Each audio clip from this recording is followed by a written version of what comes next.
நிறைந்தவளே, அம்மா கனிவை கொடுப்பவளே, பரிந்து பேசுபவளே, நீ கன்னி மாமரியே. கருணை நிறைந்தவளே, அம்மா கனிவை கொடுப்பவளே, பரிந்து பேசுபவளே, நீ கன்னி மாமரியே.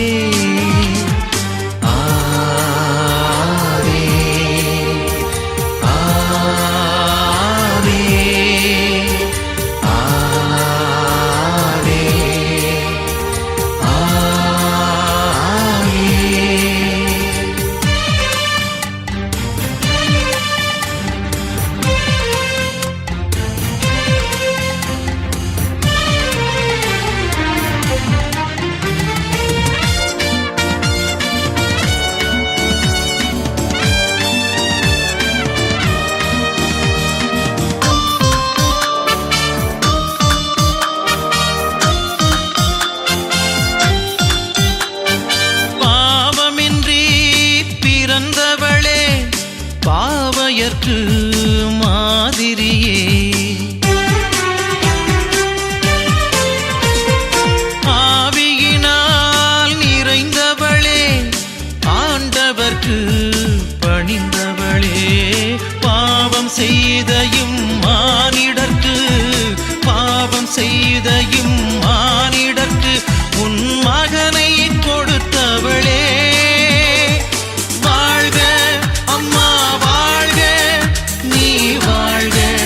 என்றும் வாழ்க, வாழ்க அம்மா வாழ்க, நீ வாழ்க என்றும் வாழ்க. கருணை நிறைந்தவளே, அம்மா கனிவை கொடுப்பவளே.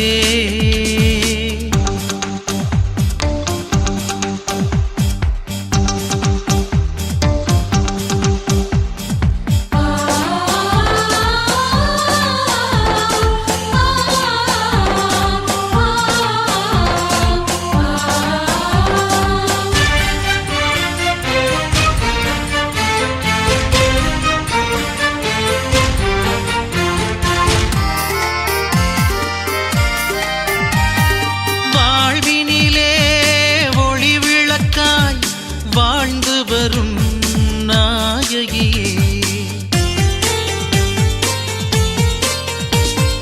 பாரினிலே மாந்தருக்கு வழித்துணையாயிருப்பவளே, பாதம் தேடி உனை நாடி வந்தோம், பாதம் தேடி உனை நாடி வந்தோம், அனைத்தெம்மை காத்திடுவாய்.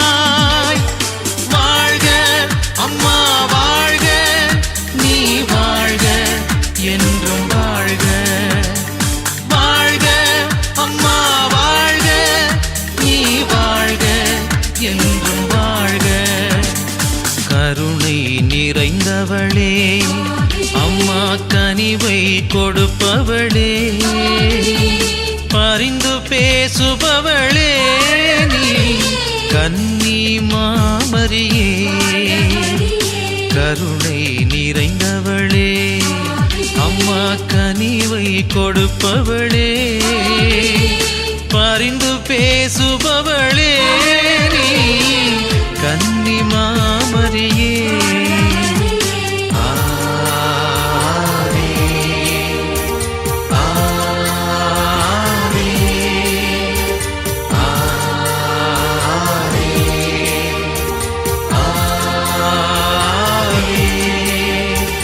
கருணை நிறைந்தவளே, அம்மா கனிவை கொடுப்பவளே.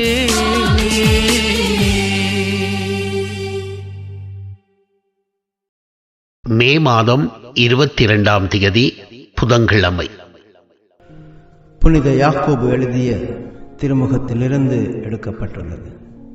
அதிகாரம் 4, வசனங்கள் 13 தொடக்கம் 17 வரை. இன்றோ நாளையோ குறிப்பிட்ட நகரத்துக்கு போய் அங்கே ஓராண்டு தங்கி வாணிகம் செய்வோம், பணம் ஈட்டுவோம் என சொல்கிறவர்களே, சற்று கேளுங்கள். நாளைக்கு உங்கள் வாழ்க்கை எப்படி இருக்கும் என்பது உங்களுக்கு தெரியாதே. நொடிப்பொழுதில் தோன்றி மறையும் புகை போன்றவர்கள் நீங்கள். ஆகவே அவ்வாறு சொல்லாமல், ஆண்டவருக்கு திருவிழமானால் நாங்கள் உயிரோடு இருப்போம், இன்னின்ன செய்வோம் என்று சொல்வதே முறை. இப்பொழுதோ நீங்கள் வீம்பு பாராட்டி பெருமை கொள்கின்றீர்கள். இது போன்ற பெருமையெல்லாம் தீமையானது. நன்மை செய்ய ஒருவருக்கு தெரிந்திருந்தும் அவர் அதை செய்யாவிட்டால் அது பாவம். இது ஆண்டவரின் அருள் வாக்கு.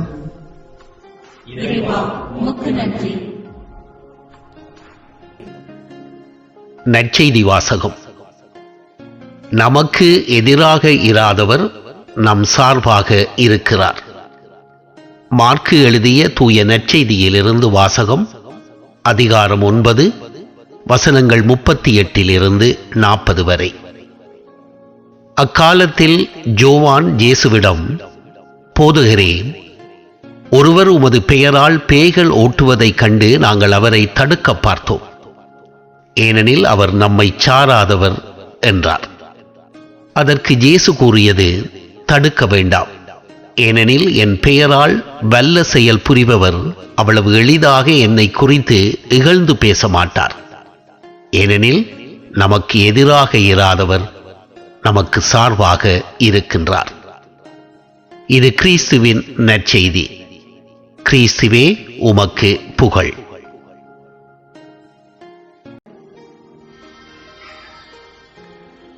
அன்புக்குரியவர்களே, என்னால் எதுவும் முடியாது, இது கோழைத்தனம். என்னால் முடியும், இது தன்னம்பிக்கை. என்னால் முடியாதது எதுவுமே இல்லை, இது ஆணவம். கடவுளின் துணையோடு என்னால் எதுவும் முடியும், இது நம்பிக்கை என்றார் ஒரு பெரியவர். மனிதர்களாகிய நாம் நமது வாழ்வை உயர்நிலைக்கு கொண்டு வருவதற்காக பல்வேறுபட்ட முயற்சிகளையும் திட்டங்களையும் மேற்கொள்கின்றோம். நிச்சயம் நல்லதுதான். இப்படிப்பட்ட முயற்சிகளும் திட்டங்களும் இல்லாமல் வாழ்க்கை வளம் பெறாது என்பது நாம் அனைவரும் அறிந்த ஒன்று. ஆனால் இப்படிப்பட்ட முயற்சிகளை மேற்கொள்ளுகின்ற வேளையில் நாம் நமது சொந்த ஆற்றல் மற்றும் சக்தி இவற்றை மட்டும் கணக்கில் எடுத்துக்கொண்டு செயலில் இறங்கினால் அது சரியானது அல்ல என்பதையும், நம் வாழ்வின் ஆதாரமாகவும் அடித்தளமாகவும் கடவுள் இருக்கின்றார் என்பதை எந்த வேளையில் நாம் மறந்துவிடக்கூடாது என்பதையும் நினைவுகூர அழைக்கப்படுகின்றோம். இதுவே இன்றைய முதல் வாசகம் நமக்கு வழங்கக்கூடிய செய்தியாக இருக்கின்றது. தங்களது சொந்த பலத்தை நம்பி நாங்கள் வாணிகம் செய்வோம், பணம் ஈட்டுவோம் என்று சொல்லுகின்றவர்களுக்கு யாக்கோப்பு மனித வாழ்வின் நிலையற்ற தன்மையை சுட்டிக்காட்டி நம்மிடம் எப்படிப்பட்ட மனப்பக்குவம் இருக்க வேண்டும் என்பதை, ஆண்டவருக்கு திருவுளமானால் நாங்கள் உயிரோடு இருப்போம், இன்னின்ன செய்வோம் என்று சொல்வதே முறை என்ற வரையில் வெளிப்படுத்துகின்றார். மனிதகுல வரலாற்றை உற்று நோக்கும் போது ஒரு பக்கம் தங்களுடைய மற்றும் தங்களை சார்ந்தவர்களுடைய பலத்தில் அசாத்தியமான நம்பிக்கை கொண்டு எவ்வளவோ செயல்பாடுகளை செய்து முடித்த அரசர்கள், பேரரசர்கள், வீரர்கள், மாவீரர்கள் உண்டு. ஆனால் இவ்வாறு செயல்பட்டவர்களின் வாழ்வு ஏனோ விரக்தியில் தான் இருந்திருக்கிறது.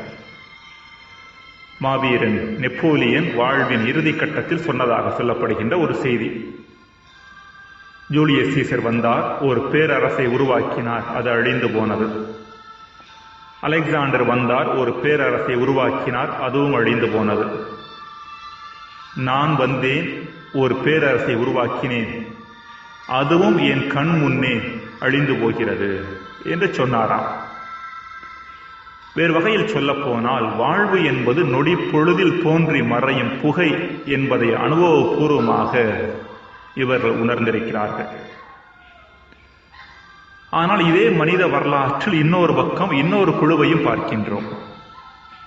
ஆழ்பலத்தையோ பணபலத்தையோ வேறு மனித முறையிலான பலங்களையோ நம்பாமல் இறைவனின் உதவியை மட்டும் கணக்கில் எடுத்துக்கொண்டு அசாத்தியமான காரியங்கள் செய்து முடித்திருக்கின்றார்கள் இந்த குழுவினர். அவற்றில் நிறைவும் அடைந்திருக்கிறார்கள். இதற்கு உதாரணமாக மகாத்மா காந்தியை நாம் சொல்ல முடியும். சிறு வயதில் இருட்டு பகுதி வழியாக செல்வதற்கு கூட பயந்து நடுங்கியவர் பின்னால் ஒரு பேரரசையே எதிர்த்து நின்றதற்கு காரணம் அந்த பேரரசை விட மேலானவரின் கரத்தில் தன் வாழ்வு இருந்தது என்ற உணர்வும் நம்பிக்கையும் தான். எனவேதான் அவர் ஜெபம் என்பது காலை நேரத்தை திறக்கும் சாவியாகவும் மாலை நேரத்தை பூட்டும் பூட்டாகவும் இருக்கிறது என்று சொன்னார். அதாவது காலையிலும் மாலையிலும் ஜெபிக்க வேண்டும் என்பதை அவர் இங்கு சுட்டிக்காட்டக்கூடிய செய்தி. பிரியமானவர்களே, கடவுளது கரத்தில் நம் வாழ்வு இருக்கின்றது, அவரது ஆற்றலால் தான் நாம் இயங்கிக் கொண்டிருக்கின்றோம் என்ற உணர்வு இருக்கின்ற இடத்தில் தற்பெருமை இருப்பதில்லை. எல்லாவற்றையும் என்னால் செய்து காட்ட முடியும் என்ற ஆணவம் இருப்பதில்லை.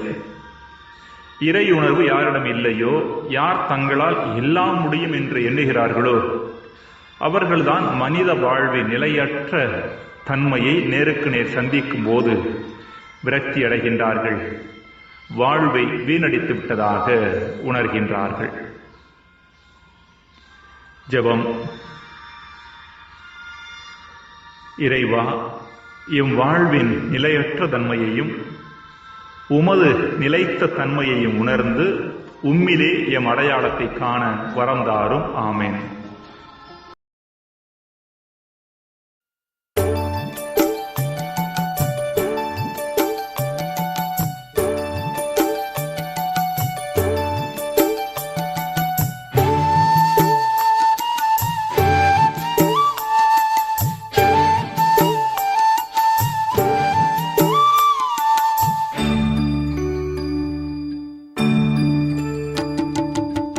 மனிதனின் வாழ்க்கையே சாய்ந்திடும் நிழல் போல, மறுபடி பிறக்காமல் கொழிந்திடும் மலர் போல.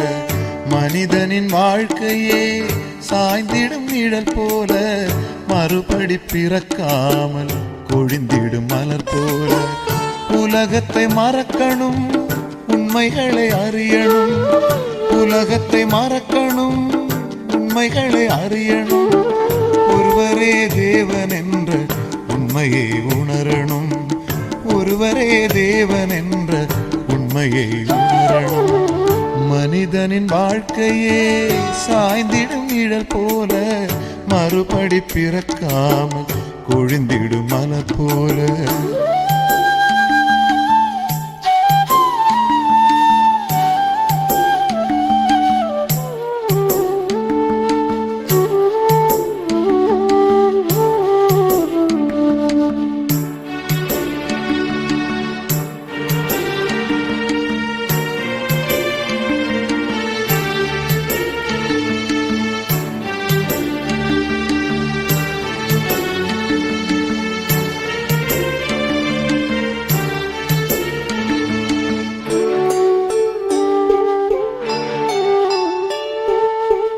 நிரந்தரம் ஒன்றுமில்ல நிலையற்ற பூமியில், நிம்மதி இல்லாத மானிடர் வாழ்வில.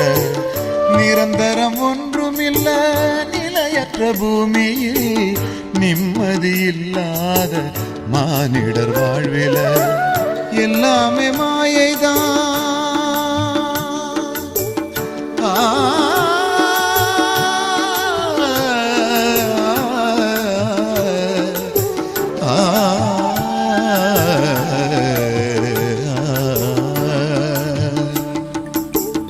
எல்லாமே மாயைதான், என்னாலும் சோகம்தான். ஒன்றுமே புரியாத உலகத்திலே என்றுமே மாறாது தேவன் அன்பு.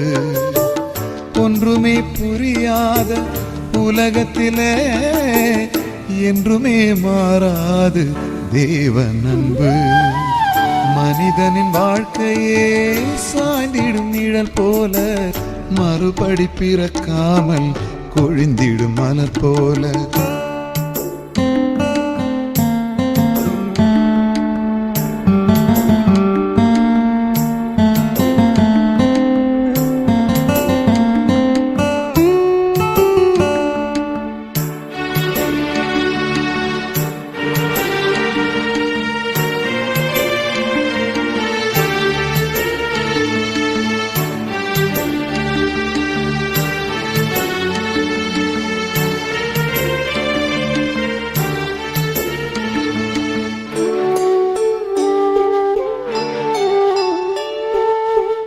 நினைத்தது நடந்து விட்டால் இதயம் தூங்குமா?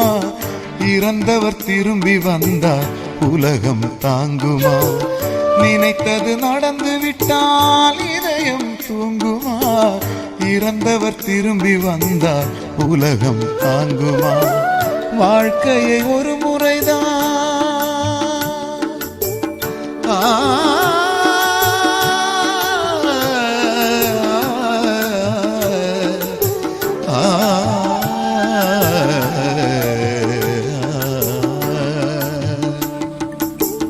வாழ்க்கையை ஒரு முறைதான், வாழ்வதே சில நாள்தான். அழகென்று நினைத்து நான் அணைப்பது யாவும் அழிந்தே போய்விடுமே நிலையற்ற உலகிலே. அழகென்று நினைத்து நான் அணைப்பது யாவும் அழிந்தே போய்விடுமே நிலையற்ற உலகிலே.